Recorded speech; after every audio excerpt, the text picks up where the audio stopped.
사도행전 26장 1절에서 12절까지 말씀 한 절씩 교도하도록 하겠습니다. 아그리빠가 바울에게 이르되 너를 위하여 말하기를 내게 허락하노라 하니 이에 바울이 손을 들어 변명하되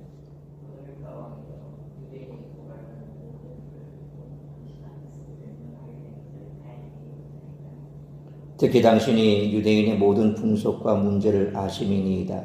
그러므로 내 말을 너그러이 들으시기를 바라나이다.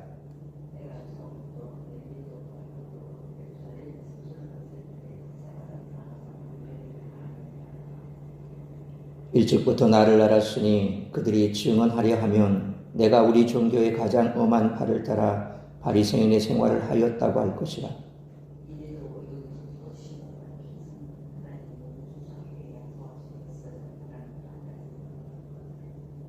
이 약속은 우리 12지파가 밤낮으로 간절히 하나님을 받들어 섬김으로 얻기를 바라는 바인데 아그리빠 왕이여 이 소망으로 말미암아 내가 유대인들에게 고소를 당한 것이니이다.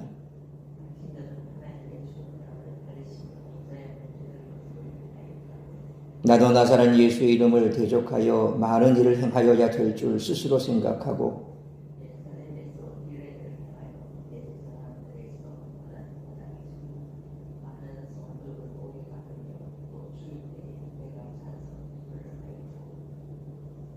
또 모든 회당에서 여러 번 형벌하여 강제로 못 오가는 말을 하게 하고 그들에게 대하여 심히 격분하여 외국성에까지 가서 박해하였고 그 일로 대제사장들의 권한과 위임을 받고 다메섹으로 갔나이다.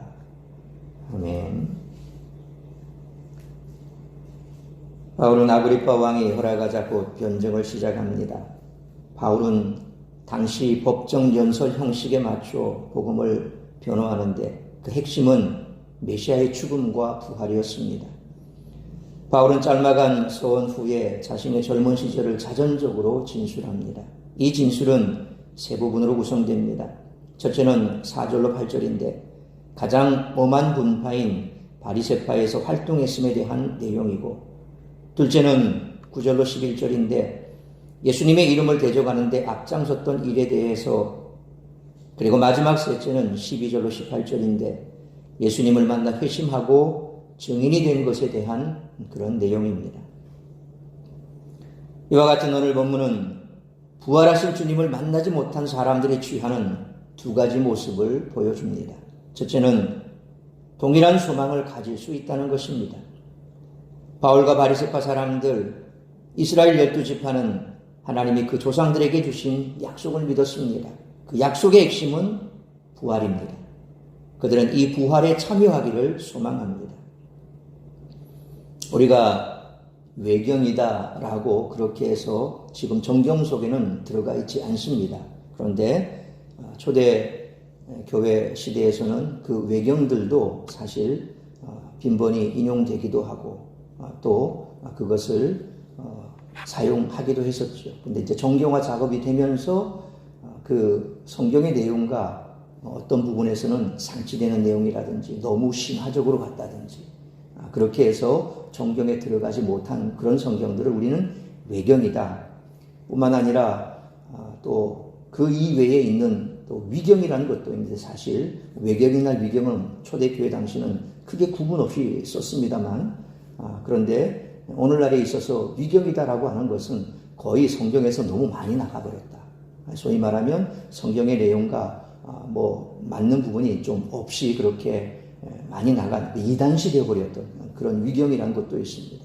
근데 외경 같은 경우에는 초대교회 우리 성도들이 소위 말하면 교부들이나 그런 성도들이 많이 인용했던 부분이 있는데 솔로몬의 시편에 의하면 최후 심판 전 지상에 세워질 그 왕국이라든지 또 제사 에스라서에 의하면 최후 심판 전 메시아 왕국과 심판 후에 출현할 새 땅이라든지 에디오피아 에녹서, 그냥 에녹서라고도 하죠. 이 에녹서에 의하면 현재 천상에서 하나님의 날개 아래 메시아주의 모든 의인의 물이라든지 또 시리아 바룩서, 또 바룩서라고도 말합니다.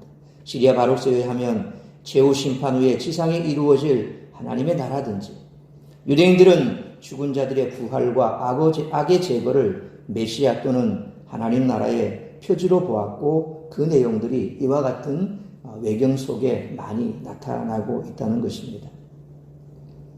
그렇지만 나사렛 예수의 이름 곧 죽은 자들로부터 천유매를 거부했습니다. 동일한 부활, 동일한 그리스도의 나라, 동일한 구원에 참여할 소망을 가졌지만 오는 시대를 출범시킨 그 예수 그리스도는 믿지 못했다라는 거죠. 그것은 십자가 때문입니다. 따라서 십자가를 통해서만 하나님의 약속에 대한 믿음의 진실성을 판별할 수 있다는 것입니다. 그래서 동일한 부활의 소망을 가졌지만 그 부활의 소망의 첫 열매가 되신 예수 그리스도와 십자가에 대해서만큼은 유대인들은 믿지 않았다라는 거죠. 둘째는 복음에 대한 강한 적의를 가질 수 있다는 것입니다. 바울은 부활하신 주님을 만나기 전에도 누구보다도 철저하게 부활과 하나님 나라를 열망했습니다. 그런데 십자가와 부활하신 예수와 그분을 따르는 무리는 증오했다는 거죠. 어떻게 이런 극도의 적의와 극한까지 치닫는 박해의 열정을 품을 수 있을지 우리는 헤아리기 어렵습니다. 하지만 잠시 생각해 보면 복음에 대한 현대인의 강한 무관심 또한 다른 형태의 적이라고 할 수 있습니다. 어떻게 이런 극도의 냉랭함을 품을 수 있는지 이해하기가 쉽지가 않다는 거죠. 하지만 이 두 극단은 서로 만납니다. 그 접점은 역시 그리스도의 십자가라는 것입니다. 십자가를 실존적으로 만난 일이 없고 자신의 죄의 심각성을 직면하지 않으며 자기 영혼의 파산한 상태를 보지 못하기 때문에 이와 같은 현대인들은 극단의 냉랭함을 보인다는 것입니다.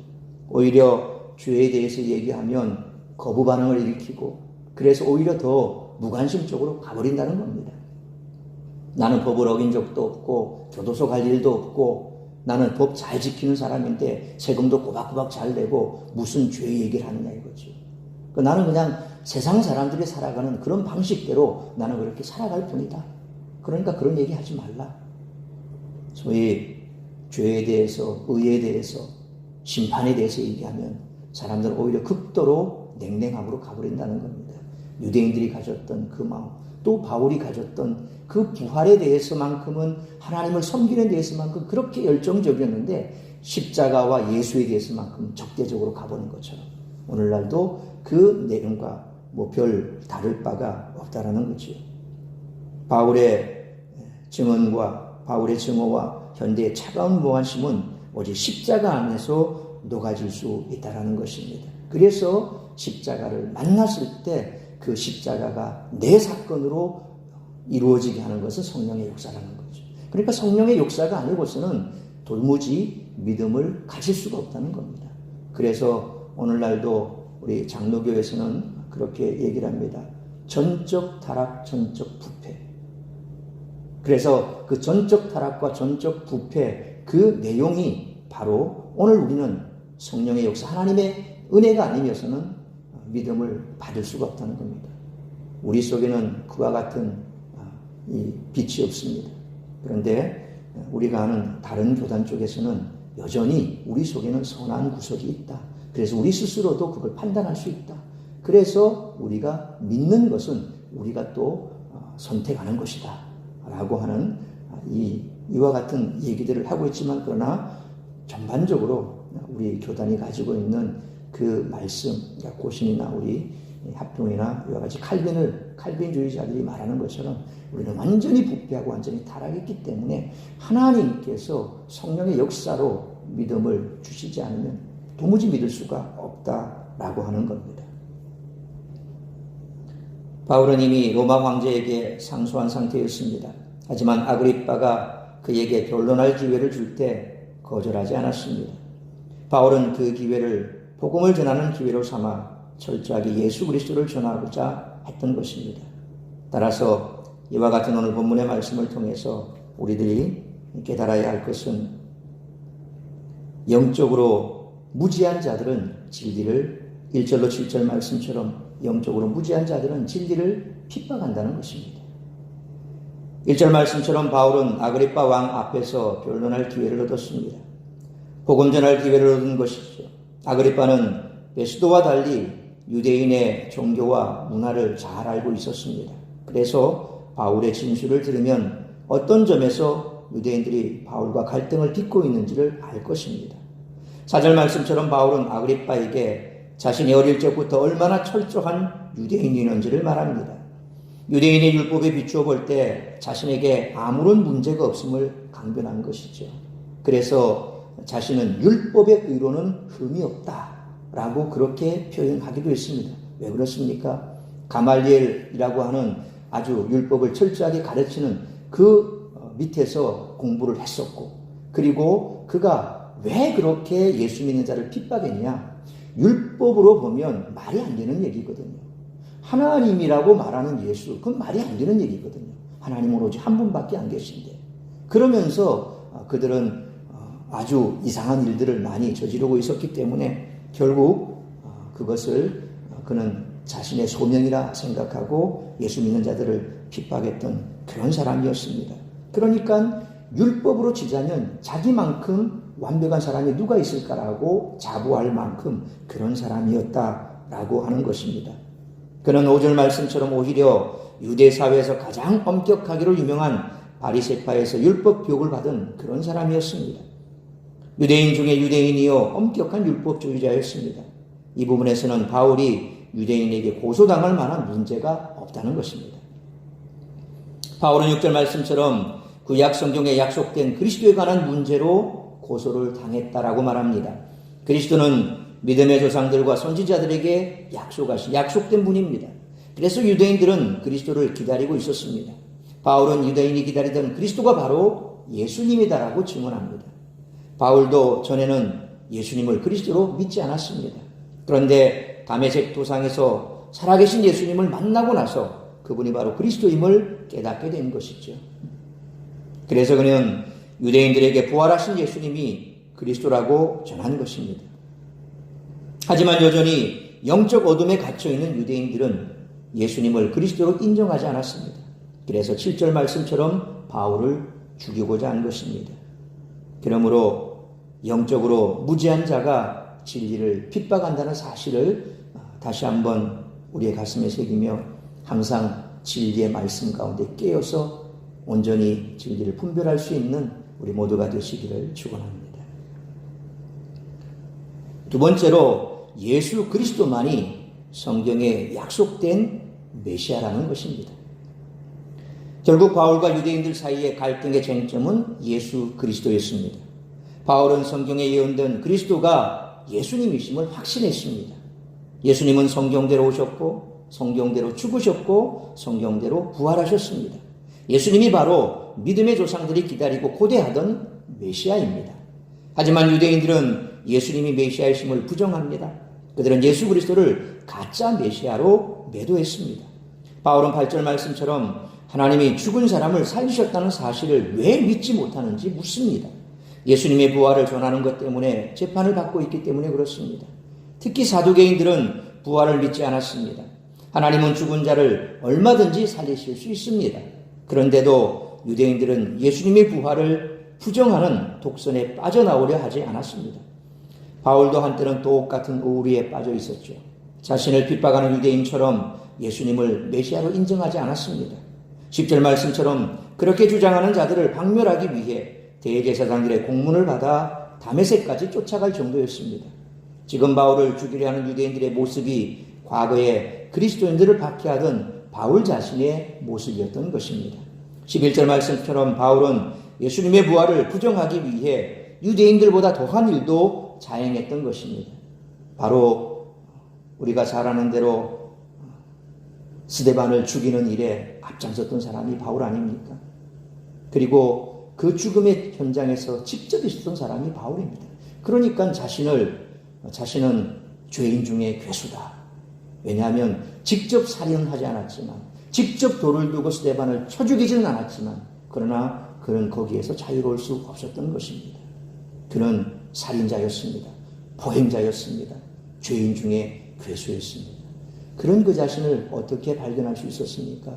예수 그리스도를 만나고 나니까 자신의 모습을 볼 수 있었고, 부활하신 예수님을 만나고 나니까 예수님이 메시아이심을 알 수 있었더라는 것이죠. 그 모든 일은 바울의 영적 무지에서 비롯된 것이라는 것입니다. 그러므로 예수 그리스도만이 성경에 약속된 메시아라는 사실을 믿는 자만이 구원받고 그 구원의 은혜를 누릴 수 있으므로 우리가 살아가는 날 동안 오직 예수 그리스도만이 메시아이심을 믿고 증거하는 삶을 살아가는 우리 모두가 되시기를 축원합니다. 사랑하는 성도 여러분, 바울은 자신의 억울함을 호소하거나 재판을 회피하려고 하지 않았습니다. 그러나 아그리파 앞에서도 자신의 안전을 구하지 않고 오직 그리스도의 복음을 전합니다. 바울은 무엇을 하든지 예수 그리스도를 전했습니다. 그러므로 바울처럼 어떤 상황에서도 오직 예수 그리스도만이 우리의 메시아 되심을 전하는 증인으로 살아가는 우리 모두가 되시기를 주님의 이름으로 축원합니다. 기도하겠습니다. 걸어가신 아버지 하나님, 은혜와 사랑을 감사합니다. 오늘도 거룩한 주일, 복된 주일, 말씀으로 예배로 시작하게 하시니 감사합니다. 이 땅에 많은 사람들이 있지만 그 많은 사람들이 자기 나름대로 삶을 영위하고 있지만 그러나 진리 앞에서만큼은 그들은 무지하기에 예수님이 메시아의 되심을 받아들이지도 못하고 또한 받아들이려 하지도 않고 외면하는 그런 상황 속에 있습니다. 마치 유대인들이 동일한 하나님을 섬기며 또 열심을 가지고 동일한 부활을 믿었지만 예수 그리스도께서 메시아 되심을 믿지 못하고 십자가의 사건을 그들은 외면했던 것을 오늘 이 시대에서는 오히려 많은 사람들이 예수 그리스도와 십자가에 대해서 무관심할 만큼 냉랭한 시대를 살아가고 있습니다. 이와 같은 냉랭한 시대 속에서 우리가 어떻게 예수와 십자가와 부활을 증거할 수 있겠습니까? 우리의 삶의 모습이 그들에게 살아계신 하나님을 증거하는 증인의 삶이 되어야 할 줄로 믿습니다. 우리의 삶이 그들 앞에 살아계신 하나님을 증거할 수 있는 그런 삶이 될 수 있도록 날마다 성령으로 충만케 하여 주옵시고 어떠한 상황, 어떠한 환경 속에서라도 살아계신 예수 그리스도 진리의 말씀에 굳게 서서 좌로나 우로나 치우치지 아니하는 우리의 삶의 모습이 그들에게 살아계신 하나님을 증거하는 삶이 될 수 있도록 인도하여 주옵소서. 오늘은 주일입니다. 우리 사랑하는 성도들 세상 가운데 머물며 시험 드는 자리에 있지 않게 하여 주옵시고 오직 주 앞에 예배하는 자리에 나와 예배케 하여 주옵시고 오늘도 말씀으로 새 힘을 얻어 세상 가운데 살아계신 하나님을 증거하며 예수와 십자가와 부활을 증거하는 증인의 삶을 살아낼 수 있는 그런 힘을 얻는 복된 주일 되게 하여 주옵소서. 오늘도 우리 사랑하는 성도들 어디에 있든지 무엇을 하든지 오직 주님 앞에 나와 예배하기를 소망하며 또한 그들 한 주간 동안 있었던 모든 삶의 문제들 다 주님 앞에 내려놓고 예배에 집중하는 복된 날 될 수 있기를 간절히 빌고 소원하오며 이 모든 말씀 우리 주 예수 그리스도의 이름으로 기도하옵나이다.